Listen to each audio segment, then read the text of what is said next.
तो दोस्तों welcome back to Jagdish का डोकोड्रामा। जगदीश का डोकोड्रामा में डोकोड्रामा वीडियो बहुत दिनों के बाद आप लोग के पास पेश कर रहा हूँ। तो इस बार बताने जा रहा हूँ मैं मेरे system among the Dimasa community के मेरे सिस्टम के बारे में, विवाह प्रणाली के बारे में। तो दोस्तों कोई भी एक समाज हो या समूह हो जो कमवेश संस्थागत पैटर्न के समूह को आपस में जोड़ने का प्रणाली है। समूह को आपस में जोड़ने का जो प्रणाली है उसमें विवाह, परिवार, धर्म, अर्थव्यवस्था और राजनीति, ये 5 बुनियादी संस्था है।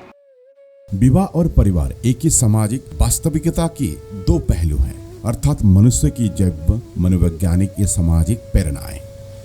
विवाह व्यक्तिगत दृष्टिकोण से जैविक संतुष्टि और मनोवैज्ञानिक संतुष्टि यानी कि बच्चे पैदा करने की सुनिश्चित करता है। फिर सामूहिक परिप्रेक्ष्य में ये प्रजातियों के अस्तित्व और उसके संस्कृति के अस्तित्व को सुनिश्चित करता है। प्रत्येक समाज विवाह को अपने तरीके से नियंत्रित करता है। कौन से व्यक्ति किन परिस्थितियों में और किस तरीके से विवाह संबंध स्थापित करते हैं, विवाह के बाद उनसे क्या करने की अपेक्षा की जाती है और किन परिस्थितियों में वो संबंध तोड़ सकते हैं, इसके संबंध में प्रत्येक समाज में हमेशा अपने स्वयं के मानदंड होते हैं।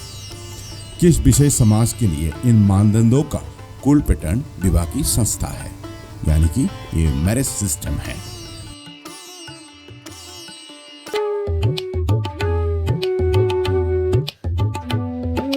दिमासा शब्द की उत्पत्ति को लेकर बहुत सारे विवाद हैं। इसकी बेहतर व्याख्या दिमासा यानी कि दिमासा यहाँ पे ये कहता है कि दिमासा एक महान नदी का पुत्र के रूप में जाना जाता है। लेकिन इस नदी की पहचान फिर एक विवाद है। लोगों के कुछ वर्गों के अनुसार महान नदी शक्तिशाली ब्रह्मपुत्र है, जबकि अन्य लोग धनसिरी का उल्लेख करते हैं जिसके तट पर दिमासा सभ्यता विकसित हुई थी। इसके अलावा अहोम लोगों के लिए दिमासा को तिमीसा के नाम से भी जाना जाता है और वो ब्रह्मपुत्र नदी को तिलाव कहते हैं। धनसिरी नदी के आसपास के लोगों को दिमा कहते हैं। इसलिए दिमासा शब्द के अर्थ के बारे में विवादों के विवरण में जाने के बिना यहाँ ये कहा जाता है कि इस शब्द का अर्थ एक महान नदी के पुत्र है।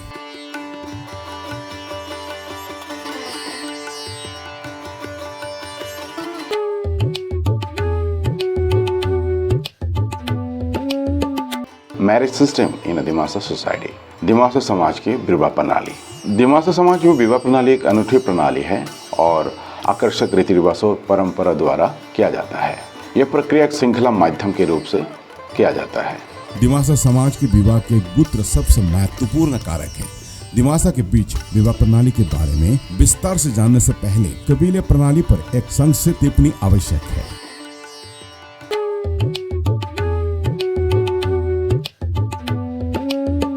कबीली प्रणाली यानी कि the clan system of Dimasa. जब से दिमासा परिवार संरचना हुआ तब से प्रतिशतात्मक व्यवस्था का पालन करता है, लेकिन यहाँ पे प्रतिवंशीय और मातृवंशीय दोनों प्रणाली का अस्तित्व भी ध्यान रखता है। इसलिए ये एक द्विरेखीय यानी कि बायोलिनियर प्रकार का समाज है, एक अनूठी विश्लेषण जो पूर्वोत्तर भारत की किसी भी जनजाति में नहीं पाई जाती है। दिमासा जनजाति में प्रत्येक पुरुष और महिला 2 कुलों के प्रति निष्ठा रखते हैं। एक लड़के और एक लड़की को अपने पिता और माता के संबंधित पैतृक कुल और मैत्रिक कुल विरासत में मिलती है। फिर से एक पिता और एक पुत्र एक ही पितृकुल से संबंधित है, लेकिन वह 2 अलग अलग मातृकुल से संबंधित है, क्योंकि पिता को अपनी दादी की द्वितीय संबद्धता यानी कि एफिलिएशन विरासत में मिलती है, जबकि पुत्र को अपनी दादी से विरासत मिलती है। जब महिला की शादी हो जाती है तो उसका कुल स्वभाव बदल जाता है। विवाह के बाद उससे खेलरब्रिबा या मदाई खिलिम्बा नामक एक समारोह के माध्यम से पति का पितृवंश दिया जाता है, लेकिन मैट्रिकलान से उसकी प्राथमिक संबद्धता अपरिवर्तित बनी हुई है। दिमासा समाज में 40 पुरुष और 42 महिला कुल है। पुरुष कुलों को सेंगफोंग कहा जाता है और महिला कुलों को जुलू या जड़ी कहा जाता है। ऐसा भी कहा जाता है कि सेंगफोक और जुलूस का निर्माण राजा कृष्णचंद्र नारायण ने 18वीं शताब्दी के आसपास किया गया था। राजा ने 7 सेंगफोक और 7 जुलूम का निर्माण किया था। समय के साथ ये संख्या बढ़कर क्रमशः 40 और 42 हो गई। चूंकि दिमासा में दोहरी कुल प्रणाली है, इसलिए कई लड़का अपने पितृकुल और मातृकुल की लड़की से शादी नहीं कर सकता है। हालांकि ये एक उल्लेखनीय बात यह है कि एक बेटे का पिता अपने बेटे की दुल्हन के रूप में अपनी ही दूसरी रिश्तेदारी की लड़की को पसंद करता है।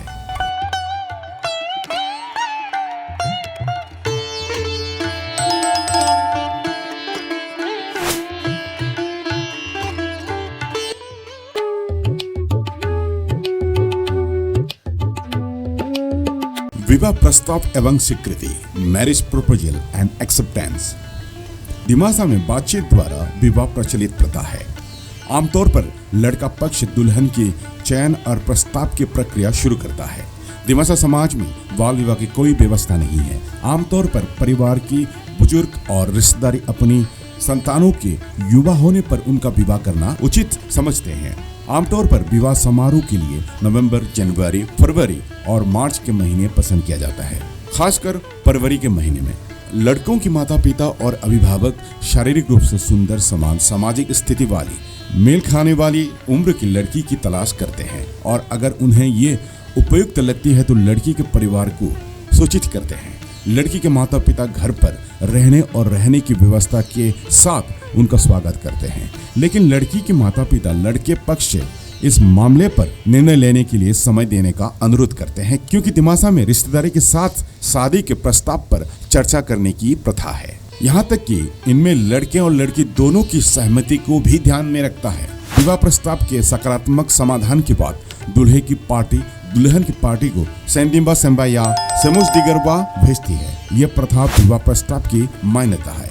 इसमें केले के पत्तों में नमक का एक पैकेट लपेटकर 7 भागों से बांधकर दुल्हन के घर भेजा जाता है। यदि इसे स्वीकार कर लिया जाता है तो जुठाई लेगबा विवाह प्रस्ताव का दूसरा चरण कुछ दिनों के बाद उठाया जाता है। इस रिवाज में घर में बनी चावल की बिहर यानी कि जुड़ी को दुल्हन की बड़े रिश्तेदारी को छोटे लोकी में पेश किया जाता है, जिसे लौठाई कहा जाता है। दोनों पक्ष एक दावत का आनंद लेते हैं और लौठाई लंगिनी नामक अगले चरण पर निर्णय लेते हैं, जहां वो दोनों पक्ष की सुविधाओं को ध्यान में रखते हुए शादी की तारीख तय करती है। हालांकि आजकल लौठाई लंगवा के दिन की तारीख तय की जाने वाली या लौठाई लंगिनी का पालन बहुत कम ही लोग करते हैं, ना कि बराबर ही।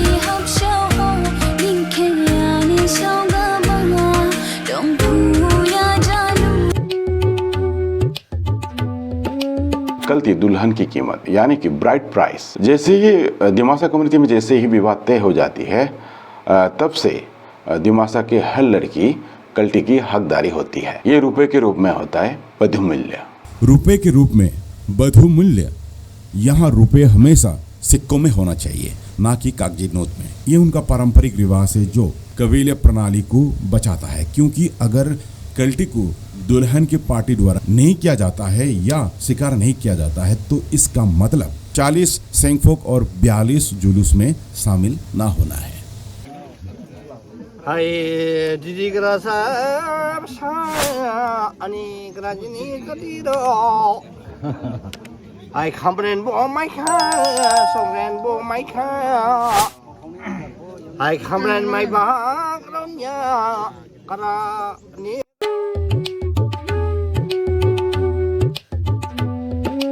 द सेरेमनी विवाह समारोह। दिमासा कम्युनिटी का मानना है कि जैसे ही विवाह का दिन तय हो जाता है, यानी कि लौठाई रेंगमा के दिन से ही जल्द से जल्द 1 महीने के भीतर ये विवाह समारोह संपन्न हो जाना चाहिए। समारोह दुल्हन की घर के पहले से तय तारीख पर होता है। शादी के पूर्व संध्या पर दूल्हे की और बुजुर्ग व्यक्तियों से युक्त एक दल दुल्हन के घर ये जानने के लिए भेजा जाता है कि सब कुछ ठीक है या नहीं। इस प्रथा को गिलिम दास नायबा कहा जाता है।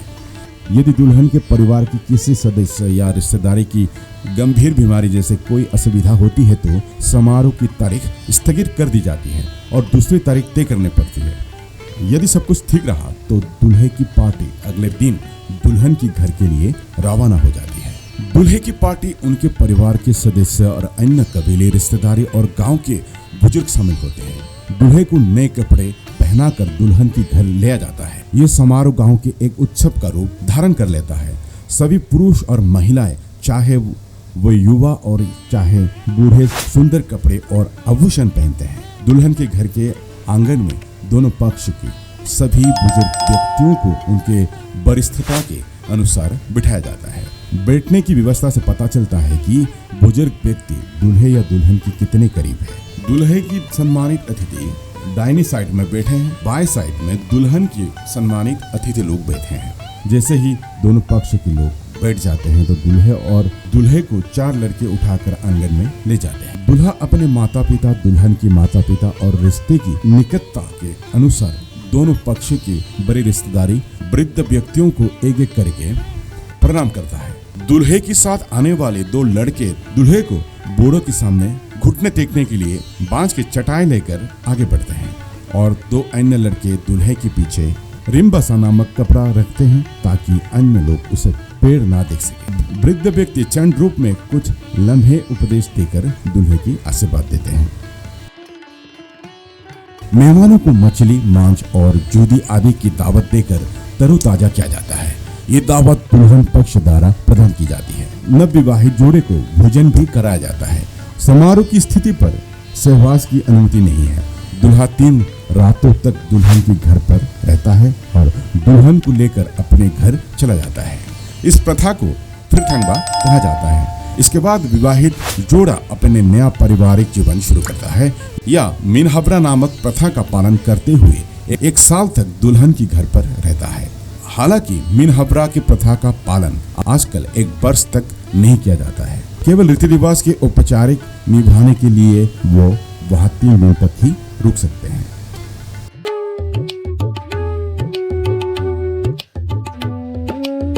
विवाह से जुड़े हुए कुछ पूजा वर्शिप एसोसिएटेड विद मैरिज। विवाह समारोह के दिन दुल्हा और दुल्हन को दोनों को आशीर्वाद देने के लिए ब्राई शिवराई की पूजा की जाती है। ब्राई शिवराई की इस पूजा को माया अफगरवा कहा जाता है। हो जाए यानी कि पुजारी दुल्हन की आंगन में बतख या मुर्गी की बलि देकर ऐसा करता है। ये बुरी आत्माओं को दूर रखने के लिए देवताओं से प्रार्थना करने के उद्देश्य में किया जाता है। बलि के बतख या मुर्गी का तला हुआ मांस मेहमानों को जोड़ी के साथ दिया जाता है। फिर औपचारिक दावत लेने से पहले नर और मादा प्रत्येक अलग अलग मिदगरबा की पूजा करते हैं ताकि किसी और को कोई बीमारी ना हो। इसमें शिवराय देवताओं को जूड़ी और मांस चढ़ाया जाता है। और भी ऐसा बहुत नियम है, लेकिन इस वीडियो में और ज्यादा लंबा ना हो इसलिए मैं कम में आप लोगों को बता रहा हूँ। उसका नियम, उनका प्रचलित एस्पेक्ट शादी के मामलों में या घर के मामलों में बहुत है, लेकिन इस बारे में अगर बताने जाओ तो बहुत लंबा होगा, तो इसलिए मैं आपको शॉर्ट में ही बता रहा हूँ।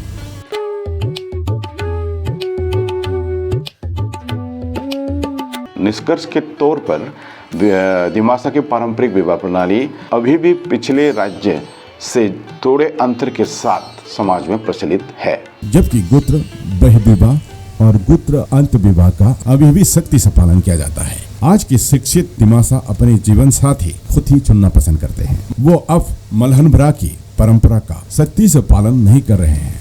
फिर बराक घाटी में रहने वाले दिमासा हिंदुओं की विवाह की ब्राह्मणवादी प्रणाली से बहुत प्रभावित है। युवा लड़कों और लड़कियों के बीच अपने प्रेम और स्नेह की घटनाओं को परिणाम स्वरूप विशेष रूप में शहरी क्षेत्रों में भागने के मामले बढ़ रहे हैं। परिवर्तन स्वाभाविक है, इसलिए ये दिमासा के बीच विवाह प्रणाली में होता है, जैसा कि अन्य समुदाय में भी हो रहा है। लेकिन समग्र रूप से दिमासा समाज की समृद्ध सांस्कृतिक विरासत को बरकरार रखने के लिए परिवर्तनों को सावधानीपूर्वक निगरानी की जानी चाहिए। तो दोस्तों, ये वीडियो यही समाप्त करता हूँ। अगर आप लोग को ये इन्फॉर्मेशन, ये वीडियो आपको अच्छा लगा तो please do subscribe, like and share. तब तक के लिए गुड बाय। फिर से मिलता हूँ और एक नई डॉक्यूड्रामा वीडियो के साथ।